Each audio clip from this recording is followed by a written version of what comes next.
Bem, doutora Regina, o pessoal reclama às vezes que é corporativista, né? Que tudo, as coisas acabam em pizza, seja no Congresso, quando tem um processo, no Judiciário. É assim que funciona na OAB também, não?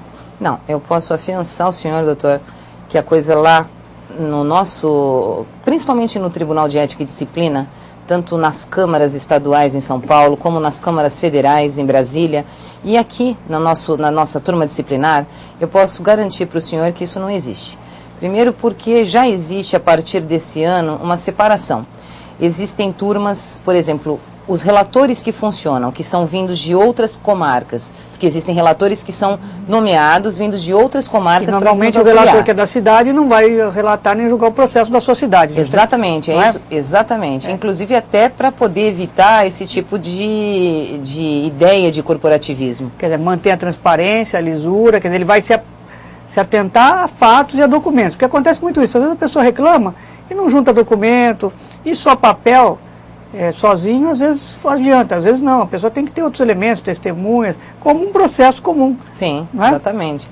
E eu posso afiançar o senhor que já existem casos de advogados excluídos, muitos casos de advogados suspensos, por muitos motivos diferentes. Não só por desvio de verba, por exemplo, de verba honorária de clientes, como também por problemas éticos até, com relação a má conduta em processos. Eu posso garantir para o senhor que já existe. E só para o telespectador entender, se um advogado comete o crime, enquanto ainda não tem todo o trânsito julgado, a OAB designa alguém, vai verificar, vai acompanhar, até para o colega ter toda a chance de defesa, que está na Constituição, né? Todos têm direito à defesa. Até o trânsito em julgado, e aí a OAB, depois de verificar realmente se o processo seja um tráfico, o que acontece, tem coisas graves também, como tem em todas as profissões, né? Tivemos problemas médicos aí divulgados na mídia, problemas de dentistas, e tem. É a mesma coisa. Agora, o que eu percebo hoje em dia, doutora, justamente como nós estávamos falando no outro bloco, por causa do Dr. Google, né? Outro dia uma cliente me ligou justamente, mas eu vi na internet. Eu falei, então você contrata a internet. Sim. Né? Então, o que acontece, às vezes o excesso de informação e informação errada, porque às vezes a pessoa pega na internet coisas erradas. Né? Eu já peguei processo que a pessoa vai ver o seu processo e às vezes um documento foi juntado errado. E a internet não tem essa capacidade de entender o que é documento. Discernir, né? E você também pega muita coisa assim boba, desinteligência, discussão do cliente com o advogado, que não é justificativa para excluir o advogado dos quadros da ordem, nem também prejudicar aquela pessoa. Às vezes uma conversa, uma conciliação, nós vamos falar isso no outro bloco. Hoje em dia, é muito mais salutar uma boa conversa, uma boa negociação, um pedido de desculpas, do que um processo moroso, demorado, que às vezes vai findar em nada e vai desgastar a vida daquela pessoa por muitos anos. Sim. Né?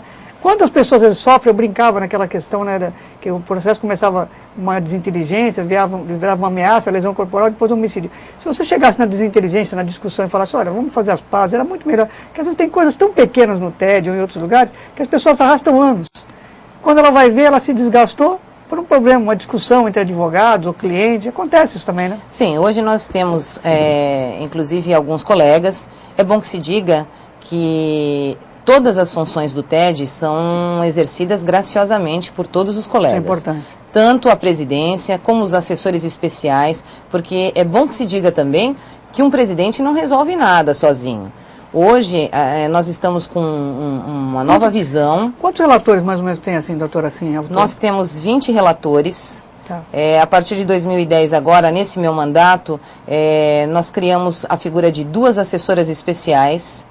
Nós temos colegas que são os assessores comuns, aqueles que também podem examinar o processo e verificar o estado em que se encontra, o que precisa, se tem alguma irregularidade processual ou documental.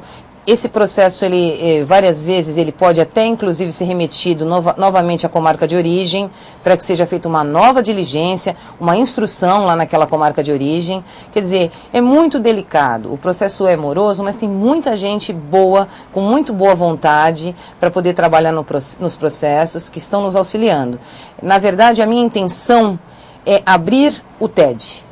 Eu gostaria muito que todos os advogados estivessem realmente comprometidos em trabalhar, em nos auxiliar. É uma gestão diferente. Eu já, inclusive, conversei até com o Dr. Luiz Pires a respeito disso, que também é um relator muito competente, nos auxilia há muito tempo com relação a isso. Certo. E estamos querendo realmente abrir o TED para que as coisas possam andar, os nossos processos possam andar com mais transparência e com mais agilidade também, né? No tempo do Dr. Enos, né, Félix Martins, nós chegamos a convidá-lo lá em São Vicente para fazer uma palestra. E a própria população poderia comparecer, inclusive. Acho que é isso que é importante. O que eu percebo no dia a dia é que o próprio advogado, quando precisa se defender, desconhece os procedimentos. Exatamente. Né? Eles ligam lá, como é que eu me defendo, qual o prazo? E às vezes coisas bobas, às vezes ele não juntou um documento, esqueceu de fazer um recibo, que no dia a dia não se justifica. Por isso que é importante, tanto a parte ter um contrato especificando o que vai ser feito no seu processo, e o advogado também ter um contrato para se socorrer daquilo que ele vai receber de honorários. E, infelizmente, alguns colegas ainda esquecem dessa parte. Sim. E aí começam as dores de cabeça. Olha, o senhor me trouxe 2 ações, se eu for contratado para uma, acontece isso. Então, esse esclarecimento, essa informação, até para os próprios colegas, acho que é importante, né, doutora? A senhora já fica convidada aí para vir mais vezes ao programa, até em palestras, porque acho que é importante. O próprio advogado desconhece como funciona o TED. Eu falei alguma bobagem? Não, de jeito nenhum. Aliás, doutor, o senhor falou uma coisa muito importante, que na primeira reunião que nós tivemos, os 22 presidentes do Estado estiveram em São Paulo. A preocupação nossa, e porque os problemas são semelhantes de todas as turmas disciplinares, certo, é justamente uma cartilha de procedimentos. Uhum. Essa cartilha, ela vai ser, inclusive, vai ser feita, para que seja feita, inclusive, aqui, um encontro regional de alguns TEDs, alguns presidentes, onde nós vamos realmente convidar os advogados e a população para que tenham mais acesso ao juridiquês que o pessoal fala por aí, né? O programa só sabe que tem isso, é o programa sem juridiquês. É o juridiquês, né? Então vamos trazer para a população, para que toda a população tenha conhecimento, mas de uma forma mais tranquila, mais simples, de como fazer. Outra coisa, não julgar tanto, de uma forma tão grosseira. Às vezes, como o senhor disse, um pouco de bom senso.